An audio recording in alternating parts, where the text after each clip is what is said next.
Hello guys, welcome back. से पिछली video के अंदर हमने प्रोडक्ट डॉट करेंसी को इम्प्लीमेंट किया था, राइट। और यहाँ पे हमारे पास कनकेटिनेशन के इशू आ रहा था कि हमने इसको इसके साथ कनकेट कर दिया था, राइट। और इवन आप इसको कनकेटिनेशन के बगैर भी ऐड कर सकते हैं। फॉर एग्जांपल ये आपके पास है, यहाँ से आप इसको कट करें, ठीक है, यहाँ से रिमूव कर दें और इसको एक सेपरेट इधर अपने उसके अंदर ऐड कर दें, यहाँ पे लाइक दिस। सेव करें और अपने प्रोजेक्ट पे जाएं, यहाँ पे रिफ्रेश करें। सो ये देखें आपके पास एग्जैक्टली वैसे ही आ रहा है। और ये जो स्पेस आ रही है, अगर आप इसको रिमूव करना चाहते हैं तो उसके लिए भी आप इसको भी रिमूव कर सकते हैं। और स्पेस हमारे पास आ रही है यहाँ से। सेव करें, रिफ्रेश, और ये देखें ये स्पेस ख़त्म हो गई, राइट।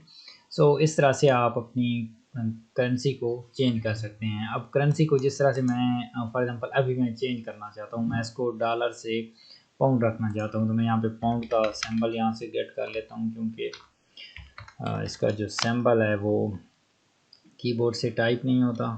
तो यहाँ से मैं इसको कॉपी किया और यहाँ से अब मैंने चेंज करना है करेंसी का सिंबल। तो जहाँ जहाँ पे मैंने करेंसी को इंक्लूड किया होगा वहाँ पे मुझे करना पड़ेगा। बट बेस्ट प्रैक्टिसेस का फ़ायदा क्या है, अब यहाँ पे मैं एनवी के अंदर जाता हूँ, यहाँ पे मैं करता हूँ पाउंड, सेव करें और रिफ़्रेश करें। यहाँ पे रिफ़्रेश किया, स्टिल सेम आ रहा है क्योंकि मेरे पास ये कैश्ड हो गया है। मैं इसको न्यू टैब के अंदर ओपन करता हूँ, इनकॉग्निटो, फ्रेश करें एंड स्टिल डॉलर आ रहा है। What's happening here? I change this product currency to dollar. Okay, and then product dot currency code तो हमारा सही है, बट जो करेंसी है वो रिफ्लेक्ट नहीं कर रही। सो हमारे पास कैशिंग की वजह से ही आ रहा होगा, बट फिर भी इसको मेक श्योर कर लेते हैं। एज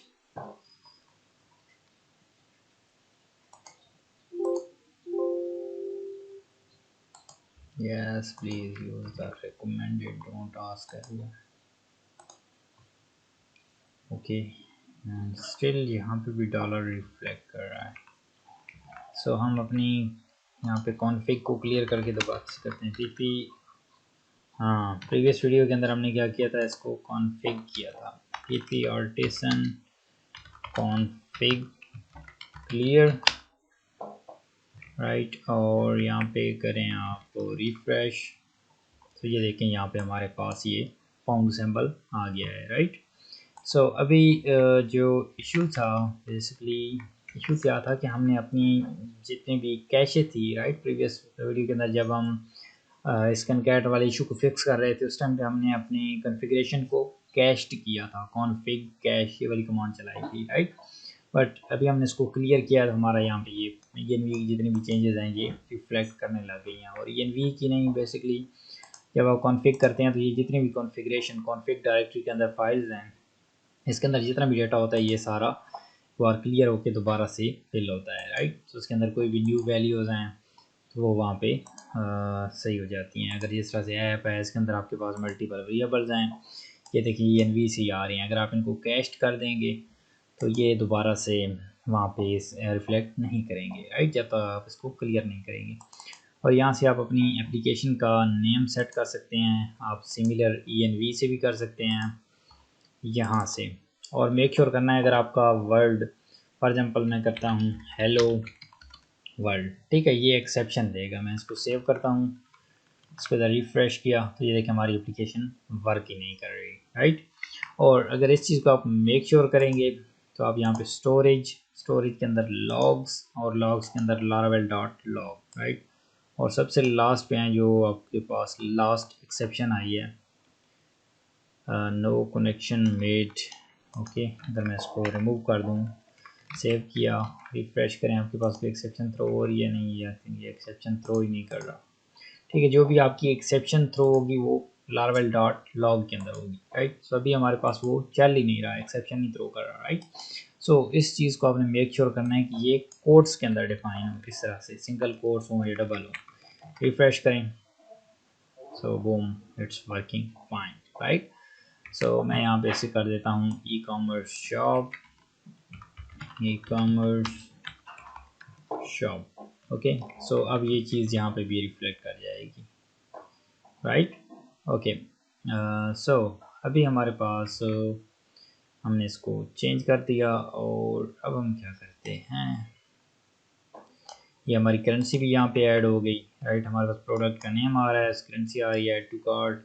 और उसके बाद एक तो हमने यहाँ पे स्पेस ऐड करनी है, उसको ऐड करने से पहले हमने इमेजेस, ये जो इमेज आ रहा है, राइट, इस इमेज का हमने इसको जो भी इस प्रोडक्ट का एग्जैक्ट इमेज है वो डिस्प्ले कराना है। अभी हमारे पास ये डमी इमेज शो हो रहा है, राइट, ये वाला। सो इमेज का जो पाथ है वो हमने किस तरह से लोड करना है। सो सिमिलर इमेज हमारे पास assets slash site slash image slash product detail. So यहाँ पे इमेज के बाद उसका जो भी आएगी इमेज वन अगर कहें, one dot P N G, I am not sure what's the P N G और A P G, let me go there and find this image, then I will explain that how we can load the dynamic image.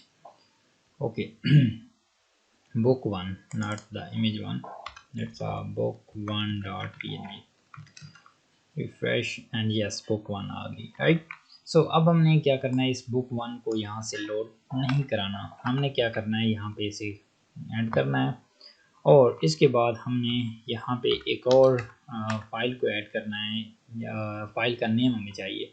तो file का name हमने store किया था अपनी database के अंदर, right. अगर मैं अपनी डेटाबेस के अंदर आऊँ, गैलरीज के अंदर, राइट, सो ये हमारे पास बुक वन बुक टू इस तरह से हमारे पास बुक्स स्टोर्ड है, राइट, उसका नेम स्टोर्ड है। सो अब हमने इस बुक को, स्पेसिफिक बुक को गेट किस तरह से करना है, क्योंकि ये डायरेक्टली हमारे पास प्रोडक्ट के अंदर अवेलेबल नहीं है, ये तो हमारे पास मौजूद है इधर गैलरीज के अंदर, राइट। सो यहाँ पे आपने इस चीज़ को कैसे मेक श्योर करना है, सो उसके लिए आपको रिलेशन बिल्ड करना पड़ेगा प्रोडक्ट और गैलरी का, राइट। सो अभी हम इसको बिल्ड करते हैं। सो आपने आ जाना है प्रोडक्ट। अच्छा गाइस, यहाँ पे एक और चीज़ मैं मेंशन करता चलूँ, यहाँ पे मुझे भी ये कन्फ्यूजन होती थी कि एक हमारे पास लारावेल 1 to 1 है और एक हैज़ वन है, या सॉरी बिलोंग्स टू है, राइट। सो अब हैज़ टू सॉरी 1 to 1 कहाँ पे यूज़ करना है और बिलोंग्स टू कहाँ पे यूज़ करना है, ये काफ़ी कन्फ्यूजन थी। तो इस कन्फ्यूजन को आपने किस तरह से याद रखना है, क्योंकि जब आपने डिसीजन लेना होता है तो आपको एक माइंड में कॉन्सेप्ट हो कि बिलोंग्स टू मैंने यहाँ पे यूज़ करना है और 1 to 1 यहाँ पे यूज़ करना है। उसके लिए आप कॉन्सेप्ट ये यूज़ करें कि जब जिस टेबल की वैल्यूज़ को आप गेट कर रहे हैं, राइट, और उस टेबल से आपने दूसरे टेबल पे जाना है, राइट, दूसरे टेबल पे जाना है, और जिस टेबल से आप जा रहे हैं आपकी फॉरेन की, राइट, जिस टेबल से आप जा रहे हैं इसकी प्राइमरी की दूसरे टेबल के अंदर फॉरेन की बनी हुई है, तो उस टाइम आप यूज़ करेंगे हैज़ वन, राइट। मीन जिस टेबल से आप जा रहे हैं उसकी जो प्राइमरी की दूसरे टेबल के अंदर फॉरेन की बनी हुई है दूसरे टेबल के अंदर, उस टाइम आप यूज़ करेंगे उस टाइम आप यूज़ करेंगे हैज़ वन, राइट। और जो दूसरा है बिलोंग्स टू, वो आप कब यूज़ करेंगे, जब आप इसी टेबल से दूसरे टेबल को एक्सेस कर रहे हैं, बट जो दूसरा टेबल है इसकी जो आपके पास बन रही है प्राइमरी की, वो इधर फॉरेन की बनी हुई है। तो मीन आप सेम टेबल से दूसरे टेबल का डेटा एक्सेस कर रहे हैं बट फॉरेन की उसी टेबल के अंदर मौजूद है, उस टाइम आप बिलोंग्स टू यूज़ करेंगे। मैं फिर से डिफ्रेंशिएट करता हूँ इसको। जिस टेबल से आप जा रहे हैं अगर उसी के अंदर फॉरेन की मौजूद है तो वहाँ पे बिलोंग्स टू लगेगा, अगर दूसरे टेबल के अंदर फॉरेन की मौजूद है तो वहाँ पे लगेगा एज वन। तो इस चीज़ को आपने हमेशा मेक श्योर करना है, ओके। और देन उसके बाद हम यहाँ पे रिलेशन बिल्ड करते हैं, पब्लिक फंक्शन, और हमारी प्रोडक्ट ऑफ कोर्स फिलहाल एक ही इमेज है। अगर मल्टीपल इमेजेस है तो आप यहाँ पे हैज़ मैनी लगा सकते हैं, बट अभी हमारे पास एक इमेज है तो मैं इसका सिंगल रिलेशनशिप बनाऊँगा, ओके। Return this. और अभी हमारे पास सिनेरियो क्या है कि हमारी प्रोडक्ट की जो फॉरेन की है वो जो गैलरीज टेबल है उसके अंदर वहाँ पे बनी हुई है। तो अभी हम यूज़ करेंगे कौन सा, हैज़ वन, और यहाँ पे आप गैलरी यूज़ कर लें, गैलरी क्लास, राइट। और फर्दर जो स्टफ़ है लाइक यहाँ पे हमें डिफ़ाइन करना पड़ता है In this case we have a gallery ID which is foreign key and then we need to mention its primary key like this, right? जब आप लारावेल की कन्वेंशंस को फॉलो करते हैं तो आपको ये दोनों चीज़ें नहीं करनी पड़ती, ये कॉलम्स के नेम आपको डिफाइन नहीं करने पड़ते।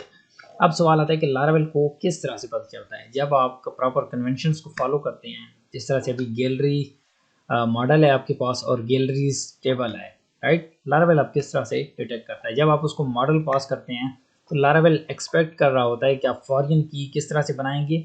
जो पहला मॉडल का नाम है गैलरी, राइट, सिंगुलर, और सुफिक्स होगा अंडरस्कोर आईडी, राइट? तो आप इस तरह से मॉडल का नेम बनाएंगे गैलरी आईडी। तो लारावेल इसी तरह से इसको सर्च कर रहा होता है। अगर आप गैलरीज आईडी बना देंगे तो वो उसको सर्च नहीं कर पाएगा और आपको यहाँ पे मैनुअली कीज़ डिफाइन करनी पड़ेंगी जिस तरह से हमने यहाँ पे पहले की हुई थी, राइट? और अगर आप कन्वेंशंस को फॉलो कर रहे हैं तो आपको इन चीज़ों की टेंशन लेने की ज़रूरत नहीं है, ये चीज़ें आपकी ऑटोमेटिकली हो जाएंगी। और यहाँ पे हम आते हैं और यहाँ से हम इस जो भी हमने रिलेशन बनाया है इसको हम कॉल करते हैं। और रिमेंबर, जब भी आप रिलेशंस को कॉल कर रहे हैं तो उससे पहले चेक कर लिया करें क्या उसके अंदर कोई मतलब डेटा एग्जिस्ट करता है, तो देन उसके बाद उसको कॉल किया करें। अदरवाइज़ वो एक्सेप्शन देता है कि आपने नल पर उसको कॉल कर दिया। तो उसके लिए आप यहाँ पे इफ प्लेट डायरेक्टिव को यूज़ करें।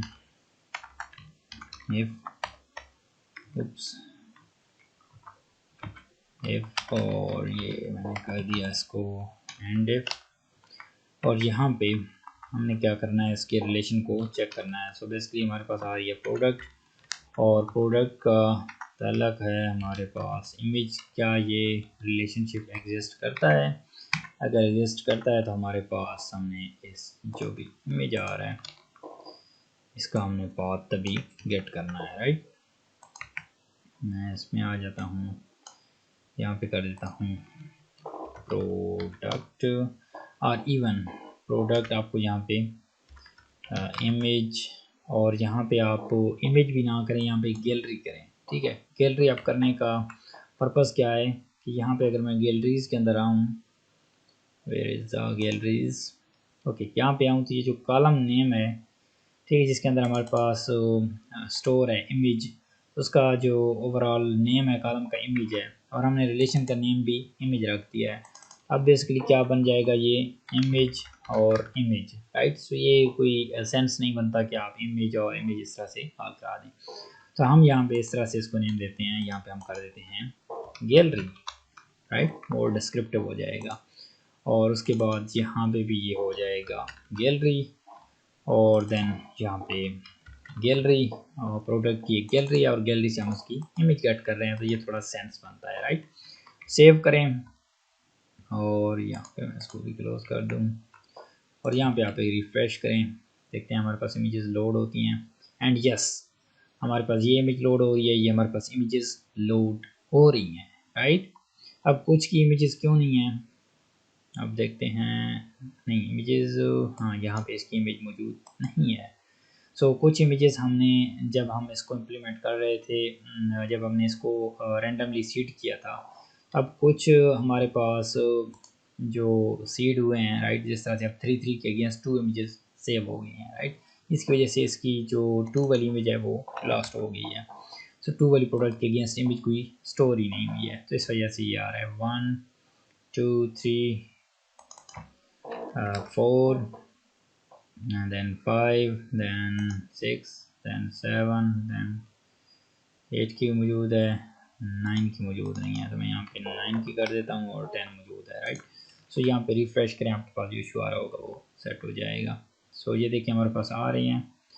उसके बाद ये प्रोडक्ट ये न्यू पेज पे एंड सो ऑन।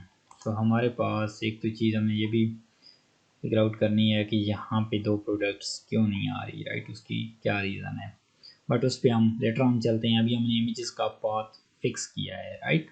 हमारे पास जो इमेजेस का पाथ बन रहा था वो ये वाला बन रहा था, राइट?